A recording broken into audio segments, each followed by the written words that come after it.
2026 ကမ္ဘာ့ဖလားပြိုင်ပွဲမှာစောစီးစွာထွက်ခွာခဲ့ရပြီးနောက်တောင်ကိုရီးယားဘောလုံးအသင်းဟာတောင်ကိုရီးယားနိုင်ငံကိုပြန်လည်ရောက်ရှိလာချိန်မှာပရိသတ်အချို့ရဲ့ပြင်းထန်တဲ့ဆန္ဒပြမှုနဲ့ရင်ဆိုင်ခဲ့ရပါတယ်။လေဆိပ်ပြင်ပမှာစုဝေးနေတဲ့ပရိသတ်အချို့က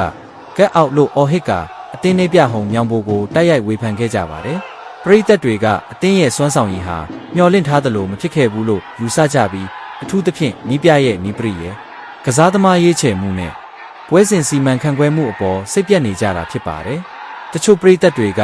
ဒီထက်ပိုကောင်းနိုင်တယ်လို့ပြောဆိုကြသလိုတချို့ကတော့အသင်းအတွက်အပြောင်းလဲလိုအပ်နေပြီလို့ဆိုကြပါတယ်။ဒါပေမဲ့ပရိသတ်အားလုံးကဝေဖန်နေကြတာတော့မဟုတ်ပါဘူး။အသင်းကိုဆက်လက်အားပေးပြီးအခက်ခဲကနေပြန်လည်ထူထောင်နိုင်မယ်လို့ယုံကြည်နေသူတွေလည်းရှိနေပါတယ်။ကမ္ဘာဖလားလိုဖိအားကြီးတဲ့ပြိုင်ပွဲတွေမှာအနိုင်ရှုံးဟာအမြဲရှိနေတတ်ပေမဲ့ပရိသတ်တွေရဲ့မျှော်လင့်ချက်ကြီးမားမှုကဒီလိုတုံ့ပြန်မှုတွေကိုဖြစ်စေတာပါ။တောင်ကိုရီးယားအသင်းအနေနဲ့ဒီဝေဖန်မှုတွေကိုဘယ်လိုတုံ့ပြန်မလဲ။နောက်လာမယ့်ပြိုင်ပွဲတွေမှာဘယ်လိုပြန်လည်ရည်တည်မလဲဆိုတာစိတ်ဝင်စားစရာဖြစ်နေပါတယ်။